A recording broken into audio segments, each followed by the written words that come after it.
हिंदुस्तान में खड़ा किया जासूसी का हाईटेक नेटवर्क। उस नेटवर्क में आईटी एक्सपर्ट्स की एक ऐसी टीम शामिल थी जिसने एक फर्जी कॉल सेंटर ही तैयार कर डाला।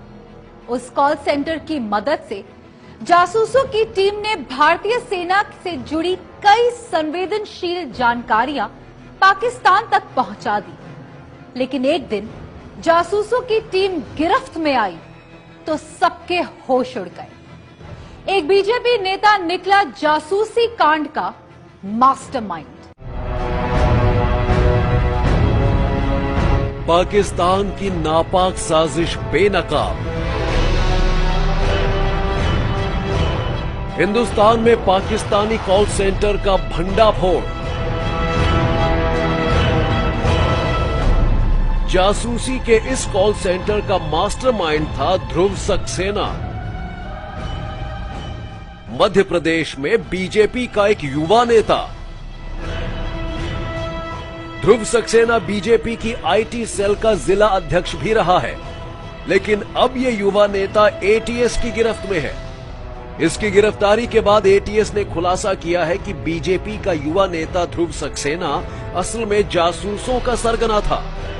ये अपने कॉल सेंटर की आड़ में चला रहा था जासूसी का नेटवर्क। ध्रुव सक्सेना और इसकी टीम ने मध्य प्रदेश में जगह जगह जासूसी के कॉल सेंटर खोल रखे थे। उन कॉल सेंटर्स की आड़ में चल रही थी फर्जी टेलीफोन एक्सचेंज। एटीएस ने ध्रुव सक्सेना समेत 11 लोगों को सतना, भोपाल और ग्वालियर से गिरफ्तार किया है। सारी सूचनाएं पाकिस्तान तक जा रही थी, वहां से पैसा आ रहा था। इसके भी सबूत मिल गए हैं कि पाकिस्तान से पैसा आ रहा था और बड़ा पैसा आ रहा था। ये सारे एविडेंस मिले हुए। एटीएस की धरपकड़ के बाद जब जासूसी कांड के राज खुले तो बीजेपी नेता और मध्य प्रदेश बीजेपी के तमाम नेता हैरान रह गए। पता चला है कि मध्य प्रदेश में छिपे बैठे पाकिस्तानी जासूस भारतीय सेना से जुड़ी संवेदनशील जानकारियां पाकिस्तान भेजते थे और बदले में पाकिस्तानी खुफिया एजेंसी आईएसआई की तरफ से इन जासूसों को भेजी जाती थी मोटी रकम। सूत्रों का कहना है कि आईएसआई ने पिछले कुछ महीनों के दौरान 30 से 40 करोड़ रुपए इन जासूसों तक पहुंचाए हैं। हम लोगों ने कार्रवाई की है जिसमें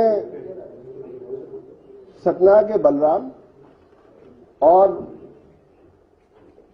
ग्वालियर, जबलपुर, भोपाल से कई लोगों को हिरासत में लिया है। एटीएस की माने तो जांच जारी है और आने वाले दिनों में और बड़ा खुलासा होने की उम्मीद है। कुछ और गिरफ्तारियां हो सकती हैं। सच्ची घटना के लिए भोपाल से ब्रजेश राजपूत की रिपोर्ट।